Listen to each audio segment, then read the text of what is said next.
Party అధ్యక్షుడు జగన్మోహన్ రెడ్డి సూచన మేరకు ఈరోజు రాష్ట్రంలో అన్ని నియోజకవర్గాల వారీగా ఇన్ఛార్జీలు మా ఇన్ఛార్జి ప్రసన్న కుమార్ రెడ్డి నాయకత్వంలో ఈరోజు ఈ ధర్నా కార్యక్రమం చేపట్టడం జరిగింది. కూటమి ప్రభుత్వం వచ్చిన తర్వాత ప్రజలు నిరాశ నిస్పృహలతో ఉన్నారు. ఎందుకంటే ఇంత త్వరగా ప్రభుత్వం విఫలమవుతుందని అనుకోలేదు. ఎన్నికల వాగ్దానంలో విద్యుత్ సంస్కరణలో జగన్మోహన్ రెడ్డి చేశాడు, ప్రజల మీద భారం వేశాడు. ఆ భారాన్ని మేము తగ్గిస్తాం, ప్రజలకి ఎప్పుడు కూడా విద్యుత్ ఛార్జీలు పెంచాం, మా 5 ఏళ్ళు విద్యుత్ ఛార్జీలు పెంచకుండా విద్యుత్ని నాణ్యమైన విద్యుత్ ఇస్తానని చెప్పాడు. ఈరోజు చూస్తే 3 సార్లు విద్యుత్ పెంచి ప్రజలని ఆర్థికంగా అనగదొక్కాడు. ఈరోజు కూటమి ప్రభుత్వం వచ్చిన తర్వాత ప్రజలు చాలా ఆశలు పెట్టుకున్నారు. ఎందుకంటే సూపర్ 6 పథకాలన్నీ అమలు చేస్తారని ఆశించారు. నవరత్నాలకి ధీటుగా ఎంతకన్నా మిన్నగా సూపర్ 6 పథకాలు ప్రజలకి చాలా మేలు చేస్తాయని ఆలోచించారు ప్రజలు. కానీ ఈరోజు చాలా నిరాశ నిస్పృహలతో ప్రజలు ఉన్నారు. ఉదయం లేస్తే గతంలో మెసేజ్లు వచ్చేది, ఏదో పథకం బ్యాంక్ నుంచి అకౌంట్ నుంచి పడితే చాలా సంతోషంగా ఉన్నారు. ఇలా ప్రజలంతా ఆకాశం వైపు ఎదురు చూస్తున్నాడు.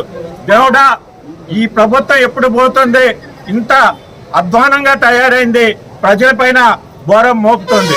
కరెంటు విద్యుత్ షాకే కాదు, ఒకవైపు నిత్యావసర వస్తువులు, ఇలా నిత్యావసర వస్తువులు కొనాలంటే పప్పు ఉడకటంలే, ఉప్పు నిప్పయింది, నూనె కాలిపోతుంది.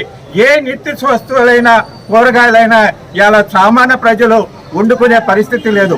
రేపు పండగ కూడా కొత్త అల్లుళ్ళకి వంటలు మంచి భోజనం పెట్టే పరిస్థితి కూడా సామాన్య ప్రజలకి దొరకటం లేదు. కనుక సంక్షేమ పథకాలు ఎన్ని చెప్పారు, ఏదో ఇస్తాడు చంద్రబాబు. జగన్మోహన్ రెడ్డి కన్నా మిన్నగా సంక్షేమ పథకాలు కోసం ఎదురు చూశారు.